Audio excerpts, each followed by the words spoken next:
क्या आपने कभी सोचा है कि एक ऐसा व्यक्ति जो कभी भारत के सबसे प्रसिद्ध उद्योगपतियों में गिना जाता था, वो अचानक देश छोड़कर भाग जाए? विजय माल्या एक ऐसा नाम जिसे एक समय पर किंग ऑफ गुड टाइम्स कहा जाता था, जिसके पास करोड़ों की संपत्ति थी, एक बड़ी बियर कंपनी थी, अपनी खुद की एयरलाइन थी, एक आईपीएल टीम थी और दुनिया भर में नाम था। लेकिन आज वही व्यक्ति कानून से बचता फिर रहा है और भारतीय बैंकों से लिए गए हजारों करोड़ रुपए के कर्ज को लेकर चर्चा में है। इस वीडियो में हम जानेंगे विजय माल्या की पूरी जीवन यात्रा, बचपन से लेकर व्यापार की ऊंचाइयों तक और फिर उस बिंदु तक जहां से उनका पतन शुरू हुआ। विजय माल्या का जन्म 18 दिसंबर 1955 को कर्नाटक राज्य में हुआ। उनके पिता Shri Vitthal Mallya United breweries group के चेयरमैन थे, एक प्रसिद्ध उद्योगपति। विजय ने अपनी शिक्षा कोलकाता के सेंट जेवियर्स कॉलेज से पूरी की, जहां उन्होंने वाणिज्य विषय में स्नातक किया। बचपन से ही विजय में आत्मविश्वास और नेतृत्व की भावना थी। उन्हें पारंपरिक रास्तों से हटकर कुछ नया करने का जुनून था। साल 1983 में जब विजय केवल 28 वर्ष के थे, उन्होंने अपने पिता के निधन के बाद यूनाइटेड ब्रेवरीज का कार्यभार संभाला। उन्होंने कंपनी की छवि को पूरी तरह बदल दिया। किंगफिशर ब्रांड को उन्होंने केवल एक पेय नहीं बल्कि एक जीवन शैली का प्रतीक बना दिया।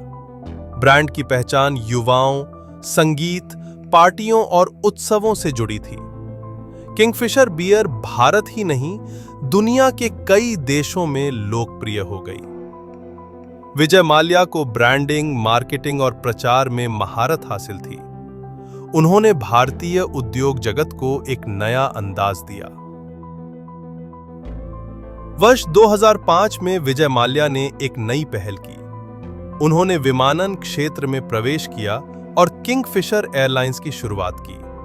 ये एयरलाइन अपनी विलासिता और विशेष सेवाओं के लिए जानी जाती थी। विमानों का इंटीरियर, एयर होस्टेस की वर्दी और यात्रियों को दी जाने वाली सुविधा सब कुछ उच्च स्तर का था। कुछ वर्षों तक एयरलाइन का संचालन सफल रहा, लेकिन जल्द ही आर्थिक समस्याएं सामने आने लगी। तेजी से बढ़ते खर्च और कम होती आमदनी के कारण एयरलाइन को भारी नुकसान होने लगा। Expansion and public image. Vijay Mallya केवल एक उद्योगपति नहीं थे, वो एक सार्वजनिक चेहरा भी बन चुके थे। वर्ष 2008 में उन्होंने IPL team royal Challengers Bangalore खरीदी। क्रिकेट की दुनिया में ये कदम ब्रांड किंगफिशर के प्रचार के लिए बेहद लाभकारी रहा। विजय माल्या हमेशा अपनी टीम के साथ स्टेडियम में दिखाई देते, जिससे उनकी पहचान और मजबूत हुई। उन्होंने फॉर्मूला 1 रेसिंग में भी निवेश किया और एक अंतर्राष्ट्रीय छवि बनाई। उनका जीवन ग्लैमर, पार्टी, याच, मॉडल्स और मीडिया की सुर्खियों से भरा हुआ था। लेकिन इस चमक के पीछे एक सच्चाई धीरे धीरे पनप रही थी: आर्थिक संकट, financial crisis and business collapse. Kingfisher airlines को चलाना मुश्किल होता जा रहा था। बढ़ते खर्च, घाटे और कर्ज के कारण कंपनी आर्थिक रूप से डूबने लगी। विजय माल्या ने भारतीय बैंकों से ऋण लेना शुरू किया। एक के बाद एक बैंक से कर्ज मिलता गया। कुल कर्ज की राशि 9,000 करोड़ से अधिक हो गई। जब तक ऋण चुकाने का समय आया, तब तक कंपनी बंद हो चुकी थी।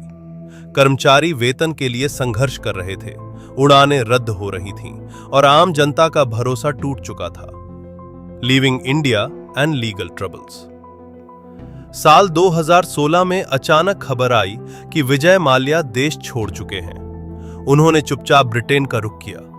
सरकार ने उन पर वित्तीय अनियमितताओं, ऋण धोखाधड़ी और मनी लॉन्ड्रिंग जैसे आरोप लगाए। इंटरपोल ने उनके खिलाफ रेड कॉर्नर नोटिस जारी किया।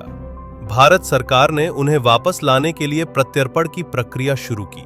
ब्रिटेन में अदालतों में कई वर्षों तक कानूनी लड़ाई चली, लेकिन विजय माल्या ने अपने बचाव में कहा कि यह कार्रवाई राजनीतिक रूप से प्रेरित है।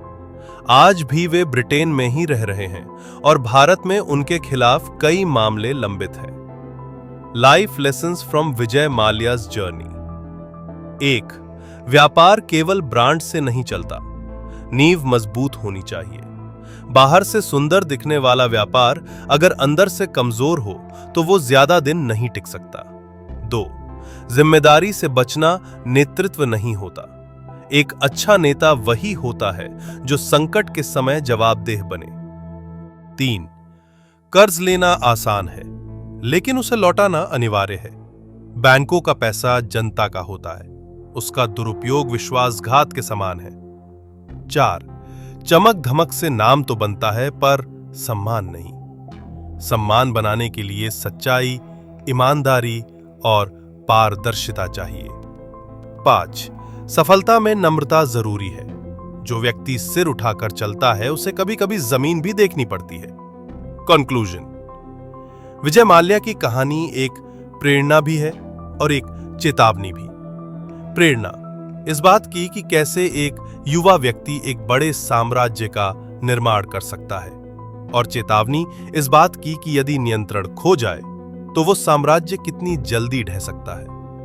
आज जब हम विजय माल्या के बारे में सोचते हैं तो हमारे सामने केवल एक भगोड़ा व्यापारी नहीं आता, बल्कि एक असफलता की गहराई दिखती है। अब प्रश्न ये है, अगर आपके पास भी वैसी ही शक्ति और वैसा ही अवसर होता तो क्या आप वही निर्णय लेते जो विजय माल्या ने लिए?